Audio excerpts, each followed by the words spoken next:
ദൈവപുത്രനായ യേശുക്രിസ്തുവിൽ വിശ്വസിക്കുന്നവർക്ക് നിത്യജീവനുണ്ട്. യേശുക്രിസ്തു ലോകരക്ഷകനാണ്. യേശുക്രിസ്തു സൗഖ്യദായകനാണ്, ആശ്വാസപ്രദനാണ്, ജീവൻ്റെ ഉറവിടമാണ്, ശക്തിയുടെ ഉറവിടമാണ്, സമാധാനത്തിൻ്റെ ഉറവിടമാണ്. അപ്പോൾ തന്നെ യേശുക്രിസ്തു ദൈവപുത്രനാണ്. ദൈവം തൻ്റെ ഏകജാതനായ പുത്രനെ നമ്മുടെ പാപങ്ങളുടെ പരിഹാരത്തിന് വേണ്ടി താണഭൂമിയിലേക്ക് അയച്ചു. നാം മരിക്കേണ്ടതിന് പകരം യേശു ക്രൂശിൽ മരിച്ചു. നമ്മുടെ പാപശാപത്തെ യേശു ശരീരത്തിൽ വഹിച്ചു. യേശു ക്രൂശിൽ തകർക്കപ്പെട്ടതിലൂടെ, മൂന്നാം നാൾ മരണത്തെ ജയിച്ച് ഉയർത്തെഴുന്നേറ്റതിലൂടെ നമുക്കേവർക്കും ദൈവം നിത്യജീവൻ നൽകിയിരിക്കുകയാണ്. ആരാണ് ഇന്ന് പകൽ യേശുവിൽ വിശ്വസിക്കുന്നത്? അവരുടെ മേൽ ജീവൻ വ്യാപരിക്കാൻ പോവുകയാണ്. ഇന്ന് നിങ്ങൾക്കുണ്ട് എന്ന് തോന്നുന്നതെല്ലാം താൽക്കാലികമാണ്. ഈ ഭൂമിയിൽ ഇട്ടിട്ട് പോകേണ്ടതാണ്. നിങ്ങളുടെ ശരീരത്തിൻ്റെ വിടുതൽ വിലപ്പെട്ടതാണ്. ശരീരം ബലഹീനമായാൽ ദൈവം നിങ്ങളുടെ ശരീരത്തിന്മേൽ ബലം പകരും. എന്നാൽ ശരീരത്തിൻ്റെ വിടുതലും താൽക്കാലികമാണ്. അത് മരണം കൊണ്ട് അവസാനിക്കുകയാണ്.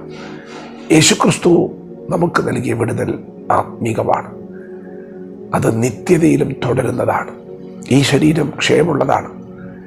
എന്നാൽ യേശുക്രിസ്തുവിൽ വിശ്വസിച്ച് കാത്തിരിക്കുന്നവർക്ക് പിതാവായ ദൈവം നൽകിയൊരു വാഗ്ദത്തമുണ്ട്. യേശുവിൻ്റെ രണ്ടാമത്തെ വരവിൽ കാഹളം ധ്വനിക്കുമ്പോൾ ക്രിസ്തുവിൽ മരിച്ചവർ അക്ഷയരായി ഉയർക്കും. ക്രിസ്തുവിൽ ജീവനോടിരിക്കുന്നവർക്ക് രൂപാന്തരം ഉണ്ടാകും.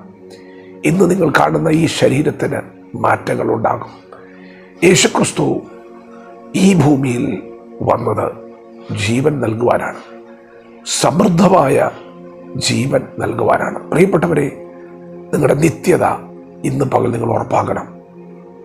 നിങ്ങൾ യേശുവിനെ രക്ഷിതാവും കർത്താവുമായി സ്വീകരിച്ച വ്യക്തിയാണെങ്കിൽ ഇന്ന് പകൽ നിങ്ങൾ ഉറപ്പും ധൈര്യമുള്ളവരായിരിക്കണം.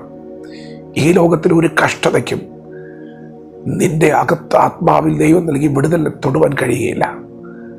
യേശു പറഞ്ഞു, എൻ്റെ അടുക്കൽ വരുന്നവനെ ഞാൻ ഒരു നാൾ തള്ളിക്കളയുകയില്ല, ഉപേക്ഷിക്കില്ല. അതേ പ്രിയപ്പെട്ടവരെ, നിങ്ങൾക്ക് ലഭിച്ച വിടുതൽ പൂർണ്ണമാണ്. നിങ്ങളുടെ ആത്മാവിൽ ദൈവം നിങ്ങളെ സ്വതന്ത്രരാക്കിയിരിക്കുന്നു, സൗഖ്യമാക്കിയിരിക്കുന്നു, ജീവിപ്പിച്ചിരിക്കുന്നു. ശരീരത്തിൻ്റെ വീണ്ടെടുപ്പാണ് ഇനി നടക്കാനിരിക്കുന്നത്. ശരീരത്തിനും ഒരു വിടുതൽ വരും. എന്നാൽ ഈ സന്ദേശം കേൾക്കുന്ന നിങ്ങൾ യേശു ഒരു രക്ഷകനാണ്, വീണ്ടെടുപ്പുകാരനാണ് എന്ന് തിരിച്ചറിയാത്തവരാണെങ്കിൽ ഇന്ന് പകൽ ദൈവം നിങ്ങൾക്ക് വേണ്ടി ഒരുക്കിയ സമയമാണ്. പ്രിയപ്പെട്ടവരെ, നിങ്ങളെ രക്ഷിപ്പാൻ, നമ്മെ രക്ഷിപ്പാൻ ഈ ഭൂമിയിൽ ഒരു രക്ഷകൻ വന്നു. അത് നമ്മുടെ കർത്താവായ യേശുവാണ്. നിങ്ങൾക്ക് നല്ല ആരോഗ്യമുണ്ടായിരിക്കാം, നിങ്ങൾക്ക് നല്ല വീടുണ്ടായിരിക്കാം, സാമ്പത്തികമായി നിങ്ങൾ സ്റ്റേബിളായിരിക്കാം. ഈ ഭൂമിയിലെ ഒരു മനുഷ്യന് വേണ്ടതെല്ലാം ചിലപ്പോൾ നിങ്ങൾക്കുണ്ടായിരിക്കാം. പക്ഷേ നിങ്ങളൊരു പ്രശ്നത്തിലാണ്. വിശുദ്ധ വേദപുസ്തകം പറയുന്നു, ഈ ഭൂമിയിലെ സകല മനുഷ്യരും പാപികളാണ്, പാപത്തിനൊരു ശമ്പളമുണ്ടത് മരണമാണ്. പ്രിയപ്പെട്ടവരെ, നിങ്ങളുടെ പ്രശ്നത്തെ നിങ്ങൾ കാണണം. നിങ്ങളുടെ പ്രശ്നത്തെ പരിഹരിക്കാൻ ഈ താണഭൂമിയിലേക്ക് വന്ന യേശുവിൽ നിങ്ങൾ വിശ്വസിക്കണം. യേശു മരിച്ചത് നിങ്ങൾക്ക് വേണ്ടിയാണ്, നിങ്ങളുടെ പാപം ചുമന്നുകൊണ്ടാണ്. യേശുവെ, ഞാനൊരു പാപിയായ മനുഷ്യൻ, എന്നെ സഹായിക്കണമേ, എൻ്റെ കുറവുകളെ ക്ഷമിക്കണമേ.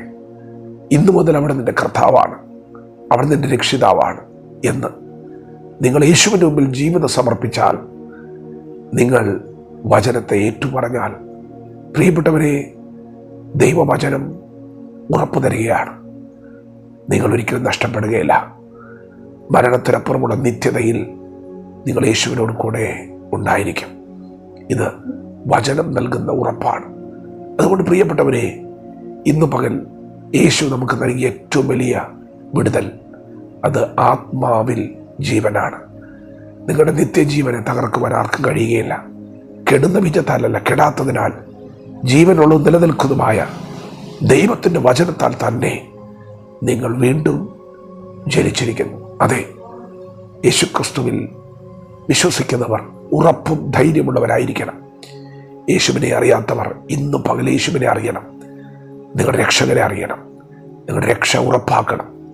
വചനത്തോട് പ്രതികരിക്കാം. ദൈവം നമ്മെ ഓരോരുത്തരെയും പകൽ അനുഗ്രഹിക്കുമാറാകട്ടെ. ആമേൻ.